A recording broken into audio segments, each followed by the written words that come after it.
Hi hi ഞാൻ ഒരു ചെങ്കലവ നമ്മുടെ കിളിമീൻ പോലത്തെ സാധനമാണ് കിളിമീൻ. അപ്പോൾ ഇത് വെച്ച് ഞാനൊരു കറി ഉണ്ടാക്കാൻ പോകണം ഓക്കെ. അപ്പോൾ അതിന് വേണ്ടി വറുത്തരയ്ക്കുന്നില്ല. അപ്പോൾ മല്ലിമുളകും വറുത്തരച്ചിട്ട് പച്ചയ്ക്ക് തേങ്ങ അരയ്ക്കുക. അപ്പോൾ അത് ചെയ്യാം. നമുക്കല്പം മല്ലിപ്പൊടി ഇടാം, ഒന്ന് ചൂടാക്കിയിട്ട് അല്പം മുളക് പൊടി ഇടാം. പിരിയ മുളക് പൊടിയാണ്, അപ്പോൾ അതിടാം. ഒത്തിരി എരിവൊന്നും വേണ്ട. കുറച്ച് മഞ്ഞൾപ്പൊടി, 2 ടേബിൾ സ്പൂൺ. അപ്പം ഇതൊന്ന് നമുക്ക് വറക്കാം. ഒന്ന് ചൂടാക്കിയിട്ട് നമുക്ക് കുറച്ച് ഉലുവാപ്പൊടി ഇടാം. ഇത്രയും വരച്ച് നമുക്ക് ഒരു ശകലം കായപ്പൊടി ഇടാം. അപ്പോൾ ഇത് ഇത്രയും വറുത്ത് നമുക്ക് മാറ്റാം. ഇത് വറുത്തിട്ട് നമ്മൾ പച്ചയ്ക്ക് തേങ്ങ അരയ്ക്ക് വേണം. ഒന്ന് ചൂടാക്കിയാൽ മതി, വേറെ ഒന്നും ചെയ്യണം.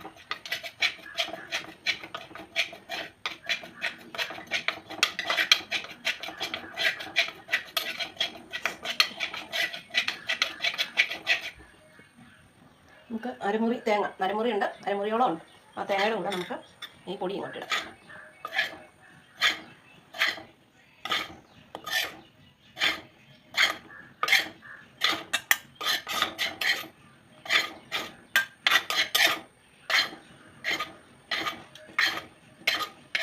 അപ്പം നമുക്കിത് അരയ്ക്കാം.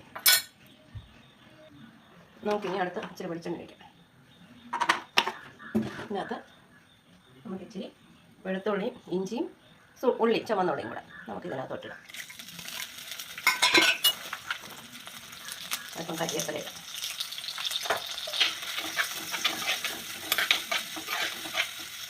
അത് മുക്കട്ടെ.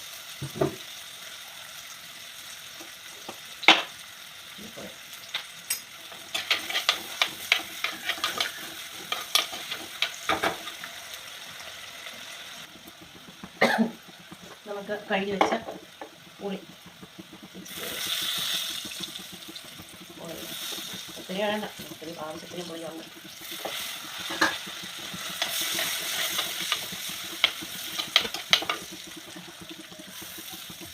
നമുക്ക് ഈ അരപ്പിടാം.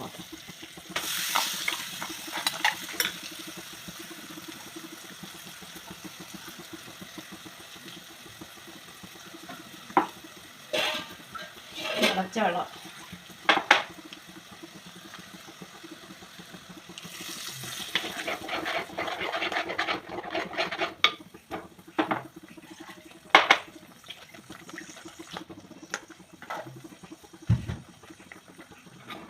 തിളക്കാം. കുറച്ചുകൂടെ കറി പോലെ കണി.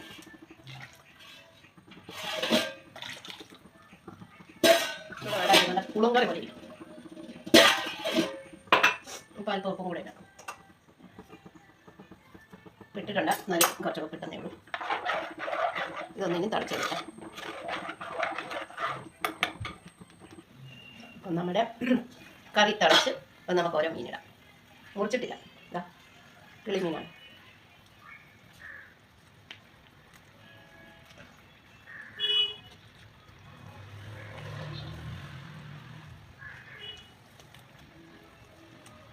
ഒരു 3 എടുത്ത് നമുക്ക് വറക്കാം.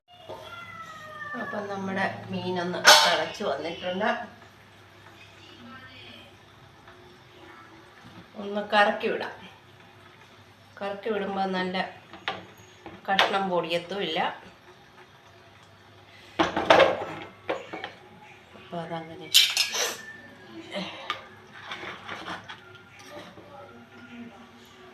ഞാൻ ഇച്ചിരി കറിയായിട്ട് ചോറിലൊഴിച്ച് കഴിക്കാൻ. ഉപ്പും പൊളിയുണ്ടോ നോക്കട്ടെ.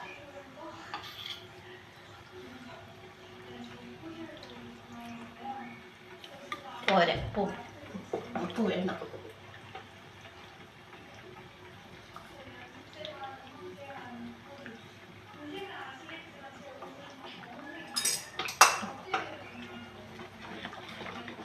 ഇങ്ങനെ ഇളക്കുന്നതന്നേ ഉള്ളൂ.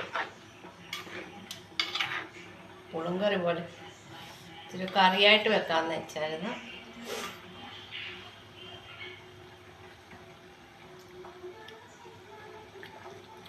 നല്ല പുളിയുണ്ട്. അപ്പോൾ ഇതൊന്ന് തിളച്ച് നല്ലപോലെ വറ്റട്ടെ. അപ്പോൾ എൻ്റെ മീൻ കറി നന്നായിട്ട് റെഡിയായി. ചോറിലൊഴിച്ച് കഴിക്കത്തക്ക രീതിയിൽ കറിയാക്കി അങ്ങനെയാണ് വെച്ചിരുന്നത്. പൊമ്പുളിയെല്ലാം ഉണ്ട്, നന്നായിട്ടുണ്ട്. അപ്പം എന്തിനോ വേണ്ടി തിളയ്ക്കുന്ന മീൻ. Okay, bye.